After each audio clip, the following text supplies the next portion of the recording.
Chapter 14. Pod did not speak until they reached the sitting room, nor did he look at her. She had had to scramble after him as best she might. He had ignored her efforts to help him shut the gates, but once, when she tripped, he had waited until she got up again, watching her, it seemed, almost without interest, while she brushed the dust off her knees. Supper was laid and the ironing put away, and Homily came rushing in from the kitchen, surprised to see them together.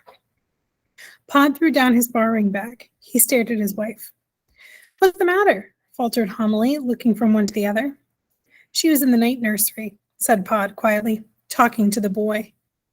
Homily moved forward, her hands clasped, trembling against her apron, her startled eyes flicking swiftly to and fro. "Oh no," she breathed. Pod sat down. He ran a tired hand over his eyes and forehead. His face looked heavy like a piece of dough. "Now what?" he said. Homily stood quite still, bowed over her clasped hands, and stared at Arrietty. "Oh, you never," she whispered. "They are frightened," Arrietty realized. "They're not angry at all. They are very, very frightened."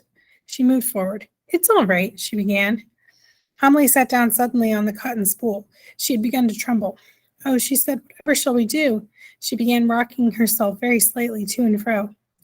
"Oh, Mother, don't," pleaded Arrietty. "It's not so bad as that. It really isn't." She felt up the front of her jersey at first. At first she could not find the letter.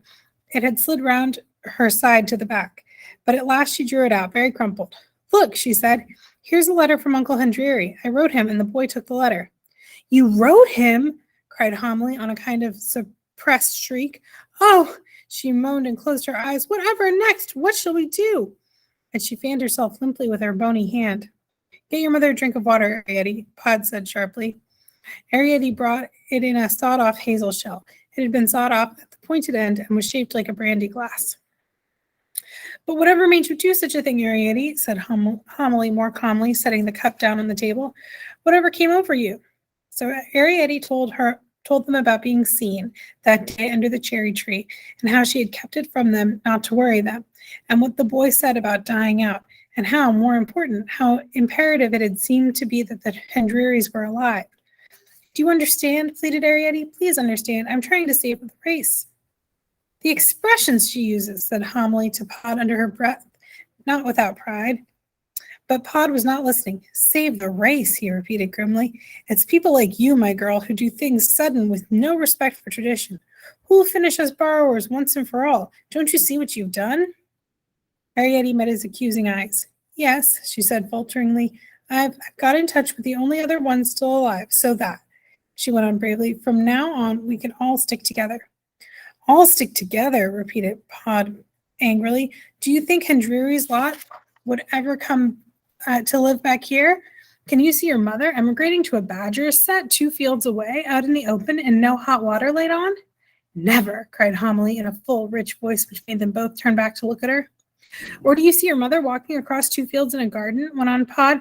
"2 fields of cows and crows and horses and whatnot, to take a cup of tea with your Aunt Lupi, whom she never liked much anyway?" "But wait," he said, as Arrietty tried to speak. "That's not the point. As far as that goes, we're just where we was. The point," he went on, leaning forward and speaking with great solemnity, "is this. That boy knows now where we live." "Oh, no," said Arrietty. "I never told him that. You told him," interrupted Pod, "about the kitchen pipe bursting. You told him how all our stuff got washed away to the grating." He sat back again, glaring at her. "He's only got to think," he pointed out. Arrietty was silent, and Pod went on. "That's a thing that's never happened before. Never in the whole long history of the borrowers.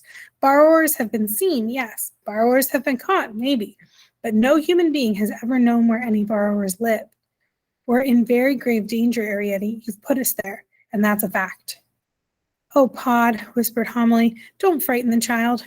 "Nay, Homily," said Pod more gently. "My poor old girl, I don't want to frighten no one, but this is serious.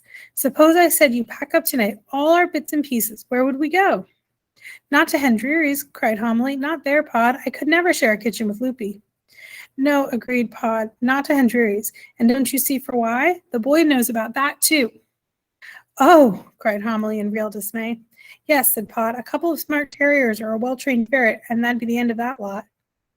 Oh, Pod, said Homily, and began again to tremble.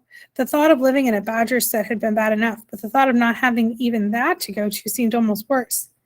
And I dare say I could have got it nice in the end, she said, providing we lived quite separate. Well, it's no good thinking of it now, said Pod, and he turned to Arrietty. What does your Uncle Hundreri say in his letter? Yes, exclaimed Homily. Where's the letter? It doesn't say much, said Arrietty, passing over the paper. It says, tell your Aunt Lupi to come home. What? Exclaimed Homily sharply, looking at the letter upside down. Come home? What can he mean? He means, said Pod, that Aunt Lupi must have set off to come here and that she never arrived. Set off to come here, repeated Homily. But when? How should I know, said Pod. It doesn't say when, said Arrietty. But, exclaimed Homily, it might have been weeks ago. It might, said Pod, long enough anyway for him to want her back. Oh, cried Homily, all those poor little children. They're growing up now, said Pod. But something must have happened to her, exclaimed Homily. Yes, said Pod. He turned to Arrietty. See what I mean, Arrietty, about those fields? Oh, Pod, said Homily, her eyes full of tears. I don't suppose none of us will ever see poor Lupi again. Well, we wouldn't have anyway, said Pod. Pod, said Homily soberly, I'm frightened. Everything seems to be happening at once. What are we going to do? Well, said Pod, there's nothing we can do tonight, that's certain. But have a bit of supper and a good night's rest. He rose to his feet. Oh, Arrietty, wailed Homily suddenly, you naughty, wicked girl, how could you go and start all this? How could you go and talk to a human being? If only... I was seen, cried Arrietty. I couldn't help being seen. Papa was seen. I don't think it's as awful as you're trying to make it out. I don't think human beings are all that bad. They're bad and they're good, said Pod. They're honest and they're artful. It's just as it takes them at the moment. And animals, if they could talk, would say the same. Steer clear of them. That's what I've always been told. No matter what they promise you, no good really came to no one from any human being.